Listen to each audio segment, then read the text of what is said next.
আমার আল্লাহ তো বলে দিয়েছেন, কুল ইন্না সলাতি ওয়া নুসুকি ওয়া মাহইয়ায়া ওয়া মামাতি লিল্লাহি রাব্বিল আলামিন। বান্দা, তুমি নামাজ পড়বা, রোজা রাখবা, হজ করবা, যাকাত দিবা, কোরবানি করবা, শুধু আমি আল্লাহর জন্য। সুবহানাল্লাহি ওয়া বিহামদিহি। গরিব মানুষকে, অসহায় মানুষকে গোশত দিব না, আমি একলাই খাবো। ইসলাম বলে আপনি যদি কোরবানি দেন, একটা গরুকে 3 ভাগ করতে হবে।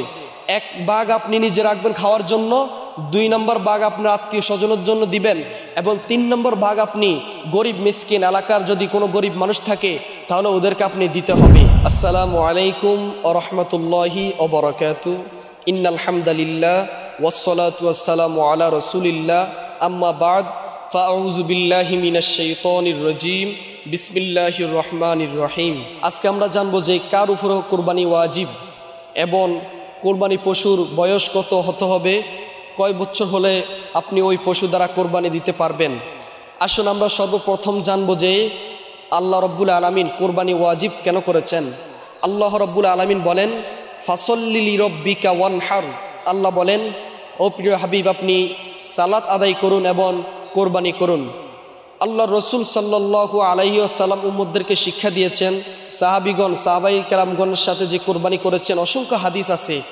এখন আসুন, কত সম্পদ থাকলে আপনার উপরে কোরবানি ওয়াজিব, সেই বিষয়ে আমরা কোরআন এবং হাদিস থেকে আলোচনা শুনবো ইনশাআল্লাহ। আমাদের মাযহাবের ইমাম আবু হানিফা রহমতুল্লাহ আলাই বলেন, যদি আপনার নেশাব পরিমাণ সম্পদের টাকা এবং মালিক হন আপনি, তাহলে আপনার উপরে কোরবানি ওয়াজিব। সেই নেশাব পরিমাণ সম্পদটা কি হতে হবে? যেমন আমরা হাদিস পড়লে লক্ষ্য করা যায় যে 7.5 ভরি যদি স্বর্ণ থাকে আপনার, তাহলে আপনার উপর কোরবানি ওয়াজিব, এবং 52 তলা রূপ্য যদি থাকে তাহলে আপনার উপরে কোরবানি ওয়াজিব। তাহলে বোঝা যাচ্ছে আমাদের সমাজে এক শ্রেণীর লোক আছে যাদের উপরে কোরবানি ওয়াজিব হয়ে আছে, কিন্তু অনেকেই কোরবানি দেয় নাই। এবং আমাদের সমাজে অনেক মানুষ আছে যাদের ব্যাংকে টাকা পড়ে রয়েছে কিন্তু তারা কোরবানি দেয় না। আল্লাহ বলেছেন, যাদের উপর কোরবানি ওয়াজিব, যদি তারা কোরবানি না দেয় তারা যেন আমার ঈদগাহে না আসে।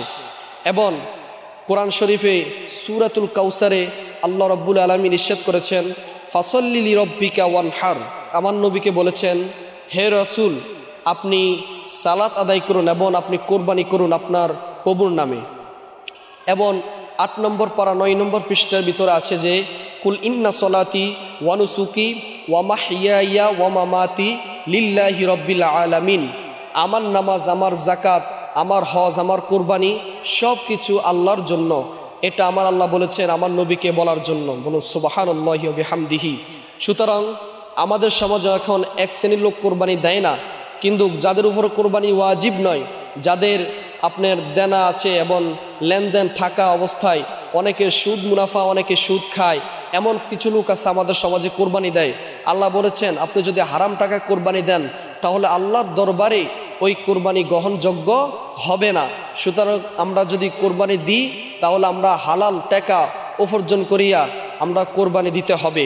এখন আসুন, আপনি কোরবানি করবেন কোন কোন পশু দ্বারা আপনি কোরবানি করতে পারবেন। 1 নম্বর, উট দ্বারা আপনি কোরবানি করতে পারবেন। 2 নম্বর, গরু এবং মহিষ দ্বারা কোরবানি করতে পারবেন। 3 নম্বর, ছাগল, ভেড়া, এগুলো দ্বারা আপনি কোরবানি করতে পারবেন। তবে হরিণ দ্বারা আপনি কোরবানি করতে পারবেন না। এখন অনেকে প্রশ্ন করবেন, হুজুর, ছাগলের চেয়ে তো আপনার হরিণ অনেক বড়, সেটা দিয়ে কেন কোরবানি হবে না? শুনুন ভাই আমার, আপনি যে বলেছেন ছাগল থেকে হরিণ অনেক বড়, কারণ হাদিসে এবং কোরআনুল কারিমে হরিণের কথা বলা হয় নাই, কারণ হরিণ দ্বারা কোরবানি শুদ্ধ হবে না, এই জন্য হরিণের কথা বলা হয় নাই। সুতরাং আপনি যদি কোরবানি করেন তাহলে গরু, ছাগল, উট বা মহিষ এবং ভেড়া, দুম্বা, এই 6 জাতীয় পশু দ্বারা আপনি কোরবানি দিতে পারবেন। শুধু হরিণ ছাড়া আপনি হরিণ পশু কোরবানি দিতে পারবেন না। এখন আসুন, কোরবানির পশু কয় বছর হতে হবে পূর্ণ? উট কমপক্ষে আপনার 5 বছর হতে হবে, এবং ছাগল, ভেড়া এগুলো কমপক্ষে 1 বছর হতে হবে। গরু, মহিষ কমপক্ষে 2 বছর হতে হবে। আসলে এখন আমরা 2 নম্বর জানবো কোরবানি পশুর কি কি যদি না থাকে তাহলে আপনার কোরবানি শুদ্ধ হবে না। 1 নম্বর, আপনার কোরবানি পশু যদি শিং না থাকে যদি শিং ভাঙা থাকে তাহলে ওই কোরবানি পশু দ্বারা আপনার কোরবানি শুদ্ধ হবে না। আর 2 নাম্বার, আপনার যদি কোরবানি পশুর কান না থাকে, যদি কান ছিদ্র থাকে, ওই কোরবানি পশু দ্বারা আপনার কোরবানি শুদ্ধ হবে না। 3 নাম্বার, কোরবানি পশুর যদি আপনার দাঁত না থাকে, যদি 2-3টা দাঁত ভাঙা থাকে, বা আপনার দুর্ঘটনা হলো, অ্যাক্সিডেন্ট হলো, বা বাড়ি খেলো, যদি আপনার 2-3টা দাঁত ভেঙে যায় তাহলে ওই পশু দ্বারা আপনার কোরবানি হবে না, শুদ্ধ হবে না। 4 নাম্বার, যদি আপনার কোরবানি গরুর ওলান যদি আপনার কাটা থাকে তাহলে ওই কোরবানি পশু দ্বারা আপনার কোরবানি শুদ্ধ হবে না। সুতরাং বন্ধুগণ আমার, এখন আসুন আমরা জানবো যে কোরবানি কয় ভাগে দেওয়া যাবে। ছাগল এবং ভেড়া এক নামে দেওয়া যাবে, এবং গরু, মহিষ, উট এগুলো আপনি এক নাম থেকে 3, 4, 5, 6, 7 নাম পর্যন্ত আপনি দিতে পারবেন। এটা ইসলামে জায়েজ আছে, বলা আছে। এখন আসুন, আমরা অনেকে কোরবানি দিই যে আমাদের ছেলে মেয়ে গোশত খাবে, আমাদের ছেলে মেয়ে কার দুয়ারের দিকে তাকিয়ে থাকবে, কার কাছে খুঁজতে যাবে, এই জন্য আমরা কোরবানি দিই। ইসলাম বলে আপনি যদি মানুষকে দেখাবার জন্য কোরবানি দেন, আপনি যদি আল্লাহর সন্তুষ্টির জন্য যদি আপনি কোরবানি না দেন, মানুষের আপনাকে খারাপ বলবে, মানুষ আপনার বদনামি করবে, এই জন্য যদি আপনি কোরবানি দেন তাহলে ইসলাম বলে আপনার কোরবানি কবুল করবে না, ইসলাম আপনার কোরবানি গ্রহণযোগ্য হবে না, ইসলামে আপনার কোরবানিটা শুদ্ধ হবে না। সুতরাং বন্ধুগণ আমার আল্লাহ তো বলে দিয়েছেন, কুল ইন্না সলাতি ওয়া নুসুকি ওয়া মাহইয়ায়া ওয়া মামাতি লিল্লাহি রাব্বিল আলামিন। বান্দা, তুমি নামাজ পড়বা, রোজা রাখবা, হজ করবা, যাকাত দিবা, কোরবানি করবা শুধু আমি আল্লাহর জন্য। সুবহানাল্লাহি ওয়া বিহামদিহি। তাহলে আমরা আজকে দুনিয়ার পিছনে পইরা কেন মানুষকে আমরা দেখানোর জন্য কোরবানি দিই?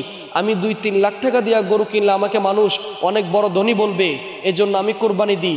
ইসলাম বলে যদি আপনার মনের ভিতরে এইটুকু যদি আপনার মনের ভিতরে থাকে তাহলে ওইটা কোরবানি আপনার শুদ্ধ হবে না, ইসলামে আপনার কোরবানি হবে না।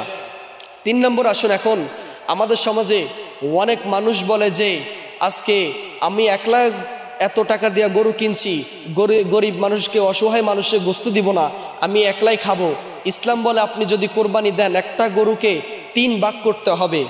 1 ভাগ আপনি নিজে রাখবেন খাওয়ার জন্য, 2 নম্বর ভাগ আপনার আত্মীয় স্বজনের জন্য দিবেন, এবং 3 নম্বর ভাগ আপনি গরিব মিসকিন এলাকার যদি কোনো গরিব মানুষ থাকে তাহলে ওদেরকে আপনি দিতে হবে।